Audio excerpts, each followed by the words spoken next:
up, family? We're back with another banger video. I'm Robert. It's Jamillah. I'm Jamillah.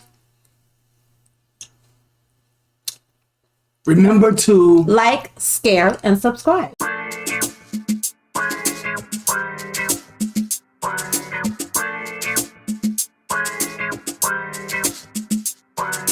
Real life couples facing real life struggles with real life unity and real life victory. Real life heroes fighting real life battles. Real love wins, cause real love matters. We're unstoppable, inseparable, untouchable, incomparable. We're your power couple. That's right, we're unstoppable, inseparable, untouchable, incomparable. We're your power couple, baby. That's right. We're your real life heroes. We're your real life heroes. We're the power couple movement. look at you looking beautiful.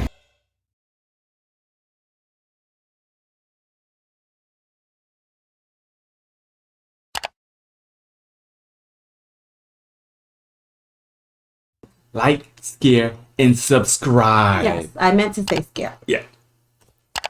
How y'all doing? What's going on? So we're gonna check out this serious video here. Oh boy. A mom finds her son's diary. We're just gonna jump right into this because this don't give it away. This one should be kind of interesting. And let's go. Mom finds her son's diary, then discovers his horrifying plans and turns him into the police. Before we begin, do us a favor and click that like button. Also subscribe to our channel and click the notification bell to be inspired by these heartwarming stories every day. Ever heard of Columbine? It's the name of a city in the United States, and it's also a byword for mass shooting. So, did the Americans name their city with a word used for mass shooting? Of course not. Rather, it's the other way around. The word Columbine got attached to mass shootings after the heart-shattering Columbine High School massacre took place, claiming the lives of 13 people, and the perpetrators were none other than 2 of the school's 12th graders, who took their own lives at the end of the massacre, leaving not just the parents of the other students devastated, but also their own, and making them wonder where they went wrong. However, it did not just end there. The idea inspired many teenagers facing hopelessness, lack of attention, broken ties, and continuous insults. The poor soul chooses this ideology because it involves revenge from society, and then ending their own lives. Such would have been the fate of Nicole's son and many others if she hadn't taken the brave steps that she did. It began when Nicole felt that her son was keeping distance from everyone. He wouldn't talk much and would spend most of his time in his room. He didn't have friends or go on hangouts at the mall, parks, or other entertainment venues like other teenagers his age did. Anyone who has had the opportunity to have a father and a mother would understand how it feels to lose one of them. In this case, the boy had lost his father. The boy adored his father very much, and now he was gone. Nicole, dating another man, was tearing her son from the inside. He couldn't tell his mom in the fear of losing her too. This made him mentally unstable and causing him to shut himself into isolation with just his notebook, fantasizing his revenge and withdrawal from this dreadful society. As his fantasizing grew, his hunger for revenge did too, and finally there came a time when he wanted to go through with it. At first, So it's interesting the perspective that we're getting. That this made him, first of all, his wording is interesting. Nicole made her son, and then it caused his mental instability.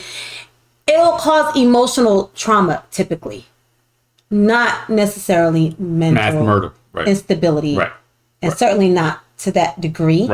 Right, 1,000. I just think it's interesting that it sounds like they're blaming the mother, and I think a lot of kids have grown up after, have lost a parent when they were young, and they didn't turn to. Yeah, there's already some mental illness there. Definitely. We're hearing someone narrate this story, right? And there's always and it can always be narrated differently. It just depends on who's narrating.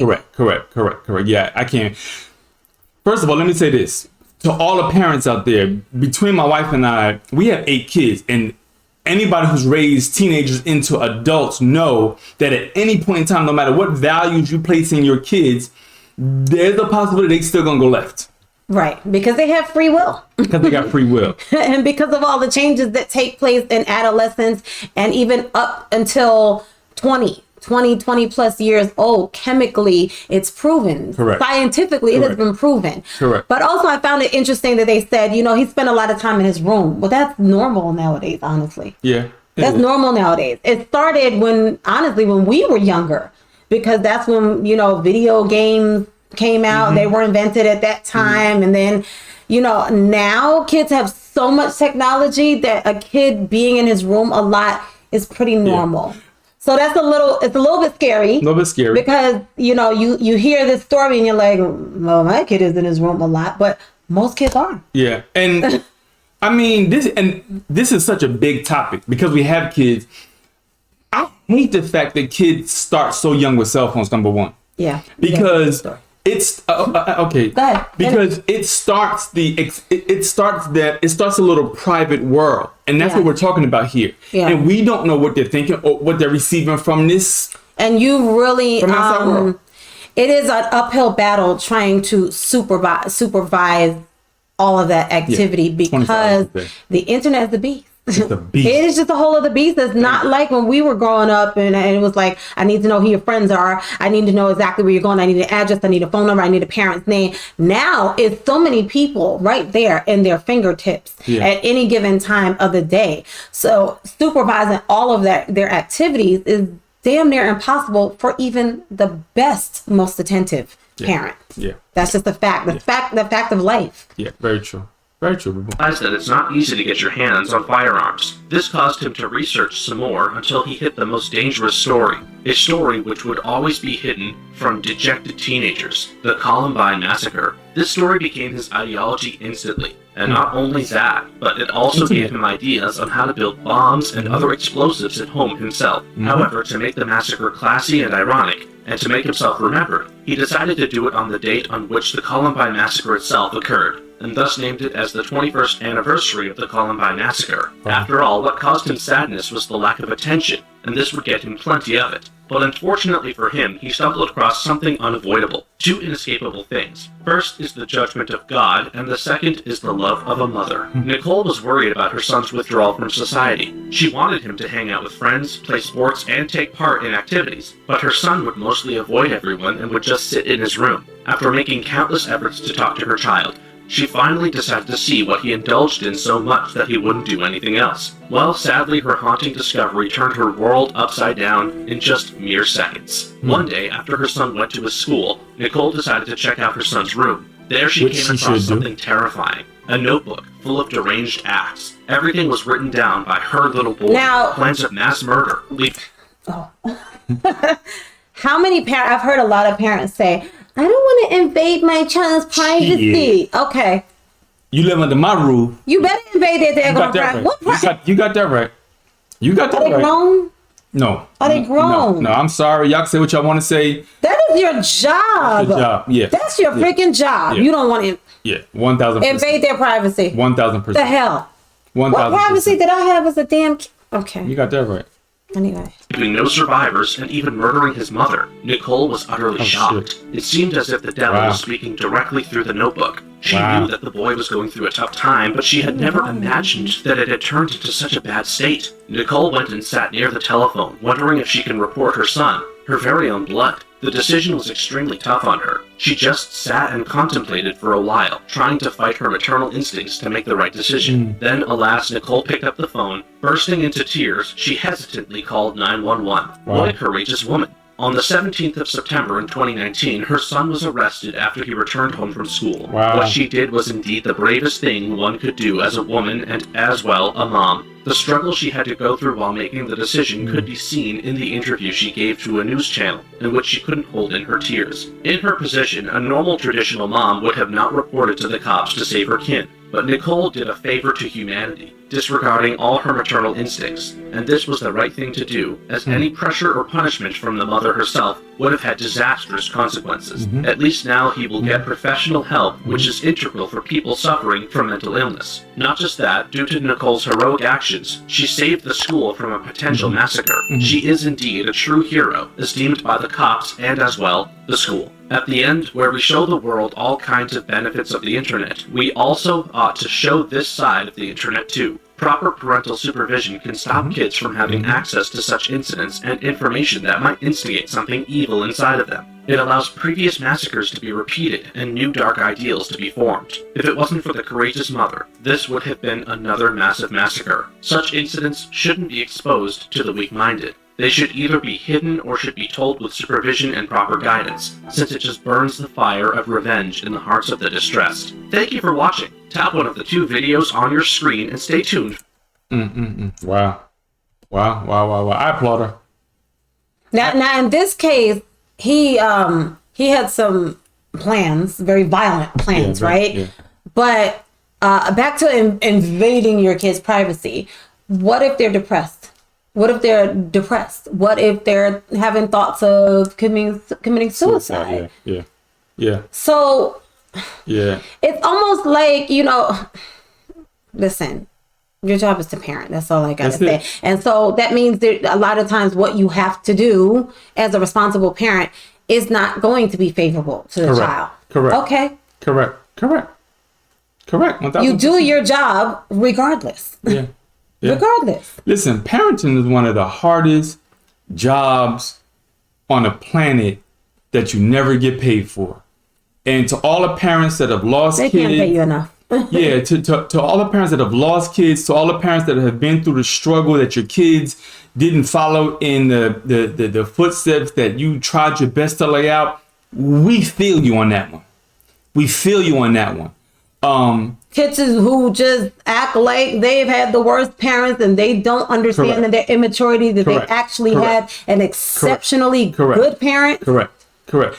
We can, my wife and I, which we're going to do soon, we probably can do a whole series on parenting alone, because this is one aspect to it. The other aspect to this conversation when it comes to parenting is, what if you're divorced? What if you're divorced? Separated? And say, for example, you're doing your absolute best job and you are a good parent. Correct. And somebody decides, we're going to give the kids secret phones. Correct. So they can't be supervised. Correct. They can't even be supervised because they're keeping a secret. Correct. I mean, this is, so number one, I applaud my wife for being a single mom, for giving your heart to your kids. I appreciate you for that one. Thank you. Thank you very much. And you too, babe. You too. Like, it's extremely difficult, probably more so now than ever. Although I don't think it was ever easy. Yeah. Because life has just become very, very, very complicated, and your influence it's almost like it's shrunken and gotten smaller and smaller and smaller because the world around them has kind of gotten bigger and bigger and bigger and bigger with the internet. Correct. Yeah. But don't give up. My wife prays, and even our kids are grown. We have one teenager still at home. Only the babies, only one baby. Right. But all of our not even grown. A baby. They're my oldest is 32. So, hey, listen. It's one of the hardest jobs in the world. She absolutely did. She did the right thing. She did the right thing. She absolutely did. Your number one job as a parent is to set an example. Correct. Is to be an example. Correct. Of a good, decent person, selfless person, caring person, a kind individual. So what example would she have been setting if she knew that her son had plans to harm other people and just said, not my problem?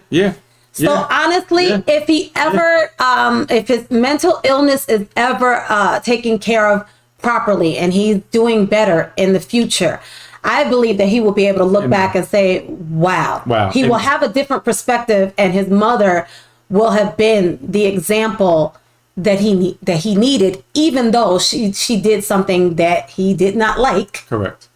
At the time. Which kids do, because And that's what we do. How many times did we think about stuff that we didn't like when we were kids, and now you have an adult perspective, having raised your own family, and you're like, thank God she did that. Thank God my father was like that. 1,000%. Okay, we done. Hey, listen, Prayers up to you guys. Stay encouraged. We love you guys. Remember to like, share, and subscribe. And God bless.